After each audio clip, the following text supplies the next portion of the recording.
berhubungan presentasi. Bismillahirrahmanirrahim. Assalamualaikum warahmatullahi wabarakatuh. Waalaikumsalam warahmatullahi wabarakatuh.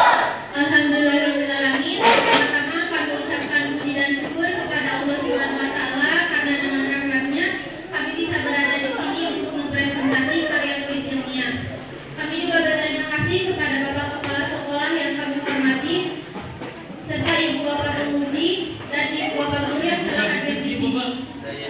Setelah melalui proses pembinaan yang lama dengan Pak Ridwan, akhirnya kami bisa mempresentasikan karya tulis ilmiah kami di sini yang berjudul Dampak Negatif Perlakuan Bullying pada Motivasi Belajar Siswa Kelas 11 IPS MAN 2 Bandung.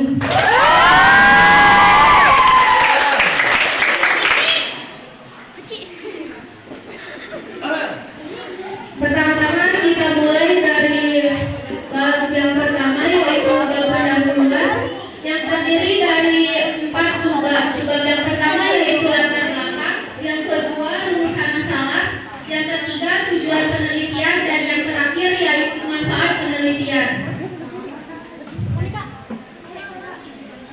Sebelumnya izinkan kami memperkenalkan diri. Perkenalkan, nama saya Monika Faradila sebagai ketua dari kelompok 6. Dan tidak lupa kami perkenalkan anggota yang pertama yaitu Adit Muhammad Darosin. Kedua yaitu Siti Nur Laza. Dan yang terakhir yaitu Muhammad Dalil Alfat.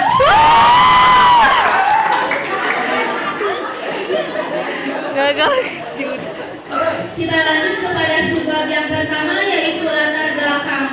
Untuk mencapai tujuan pendidikan yang diinginkan, seseorang juga membutuhkan motivasi belajar. Motivasi belajar juga berfungsi sebagai motor penggerak aktivitas.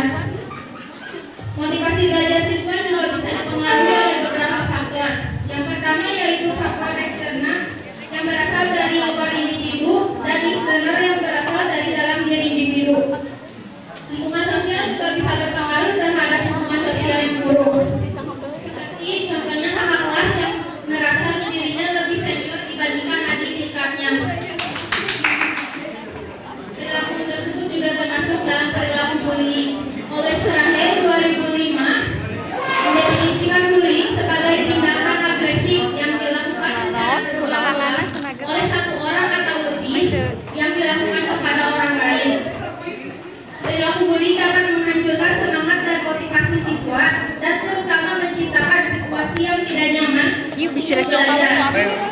Berdasarkan uraian yang telah kami jelaskan, menurunnya motivasi belajar peserta didik dipengaruhi oleh bullying yang berdampak pada mutu prestasi belajar yang rendah atau merosot. Dari latar belakang yang telah kami sampaikan, kami tertarik untuk melakukan penelitian karya tulis ilmiah yang berjudul Dampak Negatif Perlakuan Bullying pada Motivasi Siswa Belajar Kelas 11 IPS MAN 2 Bandung.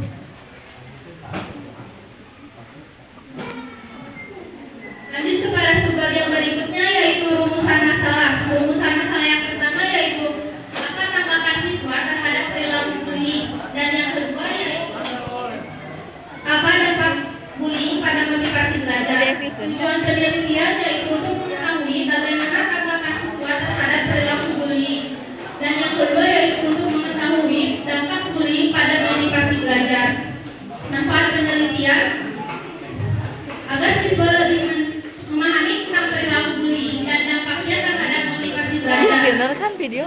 Yang kedua adalah supaya dapat memberikan aturan yang lebih spesifik dan tegas terhadap perilaku bullying. Baik, yang selanjutnya bab 2 yaitu tentang kajian teori dan tinjauan pustaka. Pengertian bullying menurut Always Kahe pada tahun 2005 mendefinisikan bullying sebagai perilaku negatif dalam waktu yang cukup panjang dan berulang yang dilakukan oleh satu orang atau lebih terhadap orang lain. Bentuk perilaku bullying terbagi ke dalam 3 kategori, yaitu yang pertama bentuk secara verbal, yang kedua fisik, dan yang ketiga relasional atau mental. Lalu penelitian yang relevan, hasil penelitian yang relevan dengan penelitian analisis faktor-faktor penyebab bullying di kalangan peserta didik. Parisanan Dini mahasiswi Fakultas Psikologi UIN Syarif Hidayatullah Jakarta pada tahun 2010 dengan judul Hubungan Konsep Diri dengan Kecenderungan Berperilaku Bullying Siswa SMAN 70 Jakarta 55. Tujuan penelitiannya ini adalah untuk mengetahui hubungan konsep diri dengan kecenderungan berperilaku bullying siswa SMAN 70 Jakarta. Dan yang terakhir, hipotesis. Banyak sekali dampak negatif dari perlakuan bullying terhadap motivasi belajar. Bukan hanya mengganggu motivasi belajar, bullying juga bisa mengganggu mental yang menyebabkan terjadinya depresi. Baik, untuk selanjutnya bab 3, metodologi penelitian. Metode penelitian yang digunakan dalam penelitian ini adalah metode penelitian yang kualitatif yang untuk menghasilkan data yang deskriptif. Populasi dan sampel. Populasi penelitian yang kami lakukan adalah seluruh siswa kelas 11 IPS Madua Bandung yang berjumlah 106 orang siswa dan 3 orang guru bimbingan konseling.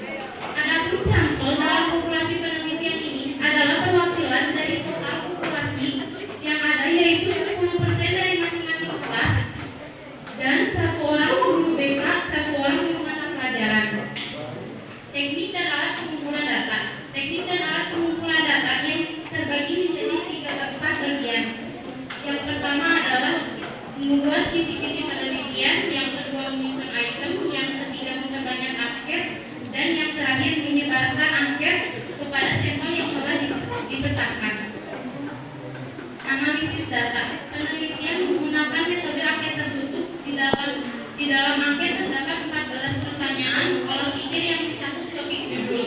Angket disebarkan di grup kelas 11 IPS Madua Bandung.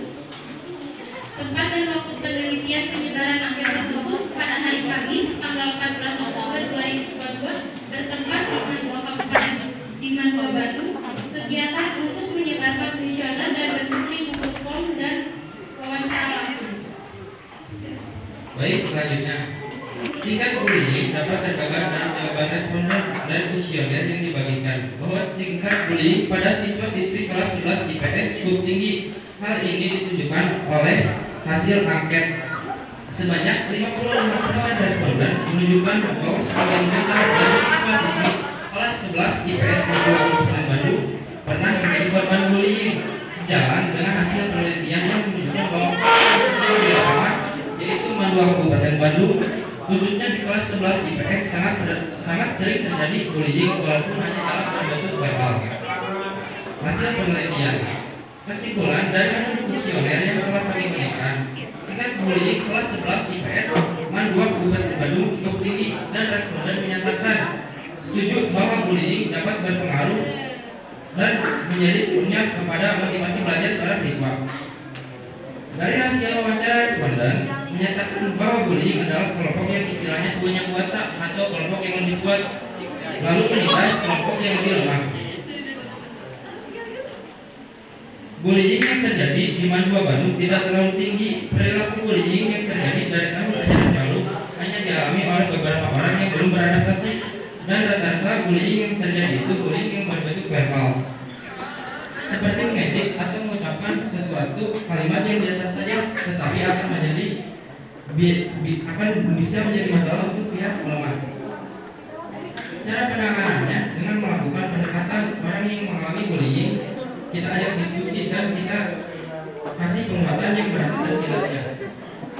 Kalau misalnya pelakunya diajak berdiskusi atas dasar apa kamu melakukan seperti itu, antisipasi dari sekolah, baru bersosialisasi namun belum bersosialisasi ke berbagai kelas.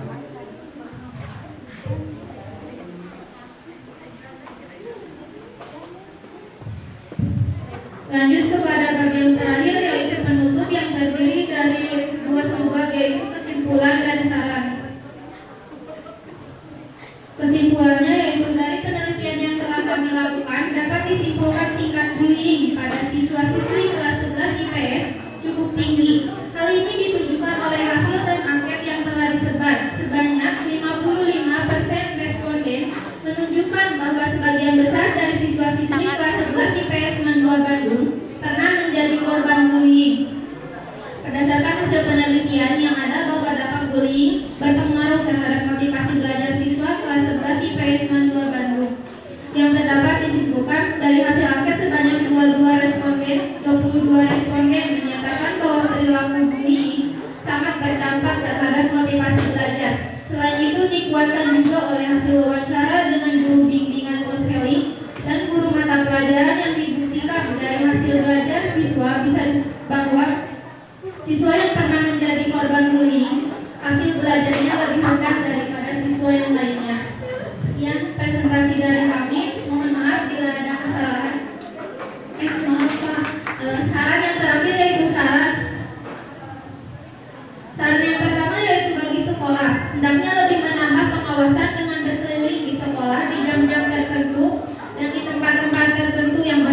hendaknya mencatat setiap kasus-kasus bullying yang terjadi di sekolah sebagai catatan untuk penanganan tindakan yang tepat dalam menangani kasus-kasus tersebut.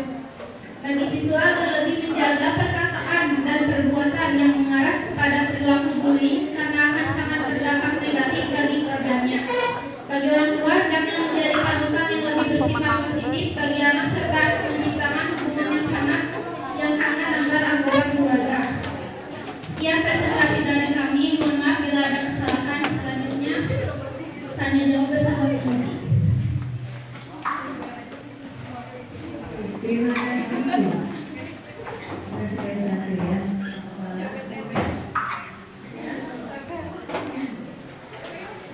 Ya, langsung jadi kalau di kelas 11 IPS ini berarti Ya, Pak. banyaknya di Aktif, please.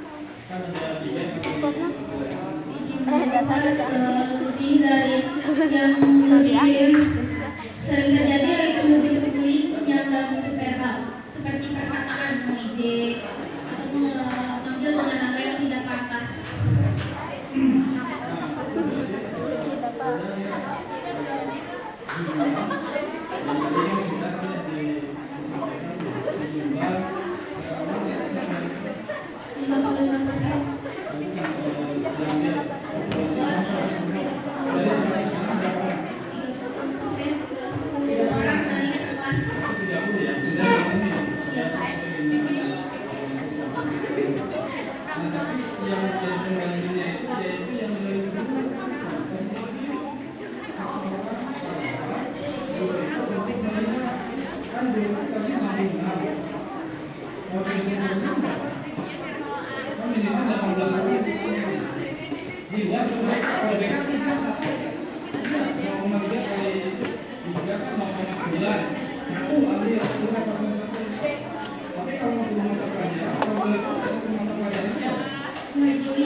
Selanjutnya boleh Pak Ibu.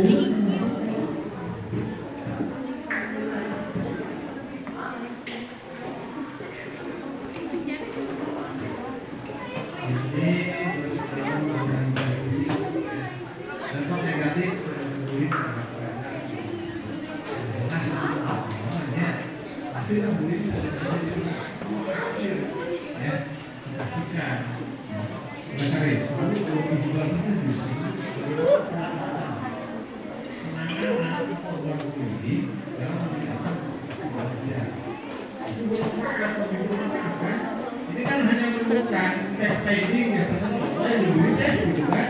Backpacking hanya menemukan fakta. Berikutnya berubah. Nah, ini kalau dari segi judul dampak negatif. Ini bukan negatif. Kalau negatif berarti yang positif gitu. Dampak positif kan ada. Enggak malah gitu kan. Betul ya. Sini dari ini. Jadi kalau negatif lagi. Betul ya.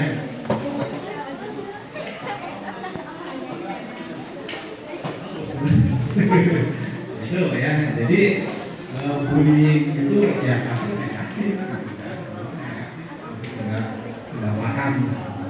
Terus tadi ada tentang data-data yang ini memang betul ya. Data-data apa? Sampel, populasi dan sebagainya. Kenapa hanya PPS? Ya, kenapa PPS? Karena di kita juga harus paham juga bahwa ada sesi-sesi yang harus berikan lebih general. Jadi 3 ini PPS misalnya atau MIPA, atau BPK dan BPB. Ya. Karena dari PPS bisa begini, di MIPA misalnya bisa begini. Sebenarnya seperti apa? Karena itu juga menjadi apa? Karena memang ini untuk sosial. Kalau Sosial itu kan penelitian di kelas MIPA. Ya. Karena penelitian mah ya penelitian sosial budaya. Bukan subjeknya, ya, bukan subjek ininya. Itu ya. Jadi tadi dari judul. Nah selanjutnya ini berkaitan dengan tadi ya, masih ini di tulisan-tulisan ada sistematikanya juga ya, masih konsisten ya, masih konsisten dalam tulisan antara bab 1 ke 2 selanjutnya ya. Total produksi yang ada yaitu 10% yang diambil dari masing-masing kelas. Ini juga apa maksudnya? Sementara tadi mengatakan 10%. Ya. Jadi di sampel ya di bawah juga sampel. Adapun sampel dalam populasi penduduk ini adalah perwakilan dari total populasi yang ada yaitu 10% yang diambil dari masing-masing kelas. Satu orang guru BK dan satu orang guru BK. Nah itu oke. Apakah digabungkan jadi 20% itu bisa kelas itu? Apakah random atau komposit? Ya, sampelnya itu kalau random di atas, maka saya kalau apa ini? Atau juga ditentukan. Oke.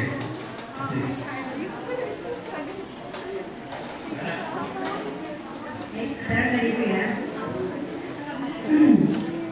Kalau dari Ibu, instrumen angket yang ini tentunya sebagai ini apa penelitian awal justru cocoknya. Jadi justru Anda menyebarkan angket ini sebagai penelitian awal Anda. Baru disimpulkan kan ada 75% tadi anak-anak yang mengalami bullying, masalah enggak? Nah itu akar masalahnya di situ. Nah baru dari situ kamu kembangkan. Ini kalau kata saya tadi kata Pak ini lebih pada upaya ya, bagaimana upaya menekan jumlah bullying ini yang terjadi di Mandua Bandung gitu. Bukan cuma mengungkapkan bukan itu ya, justru harus ada solusi yang kalian tawarkan terhadap masalah-masalah yang ada di Mandua Bandung gitu. Nah berangkat dari instrumen ini baru kalian buatlah sebuah penelitian gitu ya, bahwa proses tingkat bullying di Mandua Bandung itu ternyata termasuk kategori tinggi, terbukti dari data sebanyak 75% sampel mengalami bullying gitu. Nah, dari situ baru kita tertarik, baru kemudian ingin berupaya menekan angka itu, bagaimana supaya perilaku bullying yang ada di Mandua Bandung itu hilang gitu kan. Nah nanti baru disodorkan ini fungsinya apa nih, 1, 2, 3, 4, 5, 6 gitu, fungsinya gitu ya. Ayatnya Kemudian DRF. untuk di rumusan masalah di sini kan ada bagaimana tanggapan siswa terhadap perilaku bullying. Nah ini saya rasa tidak cocok berada di masalah gitu, kalau hanya menginginkan tanggapan siswa ya, kalau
poin yang ditekankan harus bebas dari nyanyi, harus bebas dari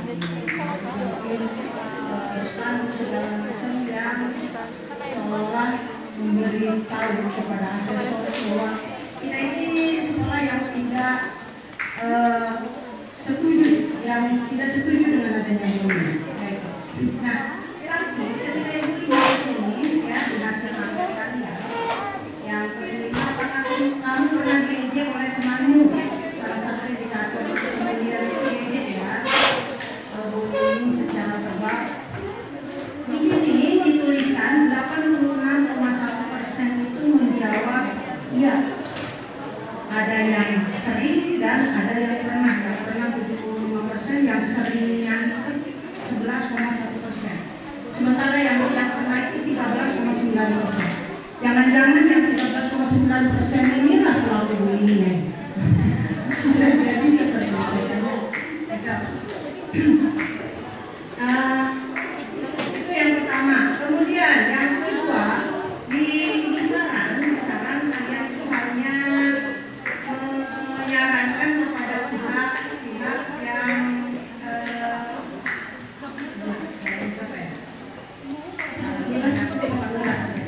halaman 14. Itu saran itu bagi sekolah harus gimana, bagi guru, bagi mereka bagaimana. Nah, bagi siswa sendiri di sini seolah-olah hanya menyarankan kepada pelaku, sementara kepada korbannya di sini tidak ya. Nah, itu harus juga dituliskan. Kita sebagai siswa, kalian sebagai siswa harus seperti apa supaya terhindar dari bullying, ya? Karena bisa jadi begini, sebetulnya orang bercanda, tapi karena kita lagi sensitif misalnya, jadi seolah-olah itu bullying, ya. Padahal mungkin ketika kenanya ketika pada saat gugur itu nggak jadi masalah, candain lagi kan gitu ya. Itu jadi harus gimana sarannya bagi korban bullying pun itu harus ada masukan, bukan cuma bagi pelaku bullying saja.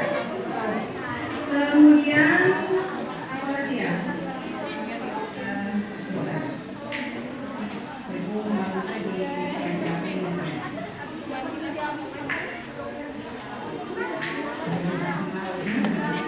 ini nih tindakan konkret, berarti ada kaitan dengan yang tadi ya, dengan yang saran. Tindakan konkret apa supaya kita terlepas dari perilaku bullying. Kemudian bullying itu ada 4 kan? Ada 3 kalau kalian tadi sebut, verbal bullying, physical bullying, social bullying, sama cyberbullying. Ya, sekarang zaman now itu ada cyberbullying, ya saling meledeknya di medsos, ya kan? Saling meledeknya di medsos. Akhirnya nama jadi ramai, ramainya jadi medsos itu, di luar pun jadi ramai. Nah, untuk menghindari terjadinya cyberbullying, ibu mau nanya ini pertanyaan biasa. Untuk cyberbullying kira-kira apa yang harus dilakukan? Terima kasih. Yang saja. Izin menjawab Bu, untuk pelaku atau korbannya?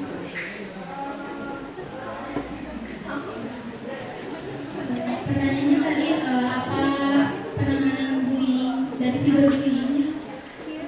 Mungkin kalau untuk pelakunya pas kita harus lebih bijak menggunakan media sosial. Mungkin kalau sekarang kan kita hampir setiap apa-apa harus media sosial yang dilibatkan dalam kehidupan. Dan secara langsung secara sering juga kita lebih bersosial di media sosial agar lebih menjaga perkataan atau komenan-komenan yang negatif terhadap di media sosial seperti Instagram atau TikTok, dan lebih bijak lagi untuk menggunakan media sosial. Dan untuk korbannya, setiap kita melakukan apa-apa juga kita harus menerima dampaknya. Misalnya kalau kita memposting sesuatu, kita harus siap juga dapat respon baik buruk atau baik dari orang lain. Begitu Bu. Terima kasih. Doa satu jaga dulu. Baik, Udah kan tadi untuk penelitian yang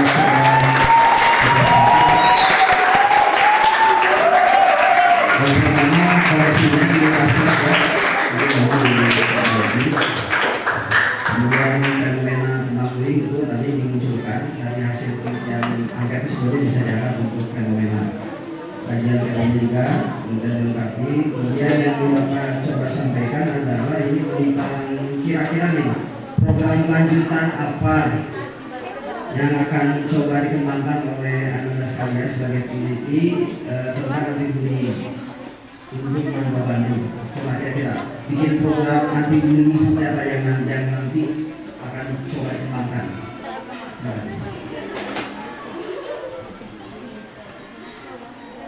Bapak ya izin meminta waktu berdiskusi. Ya coba.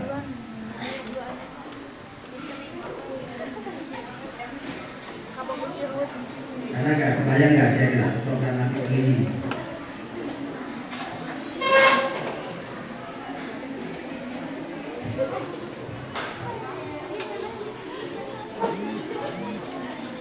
Bang bisa expectation. Palu.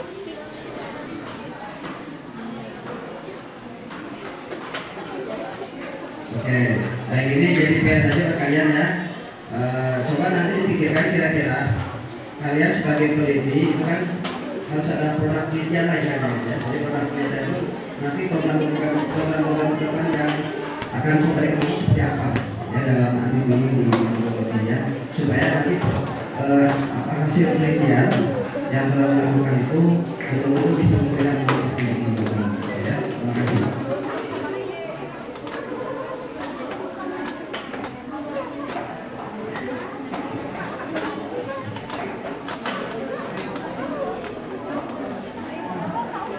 Baik, sudah selesai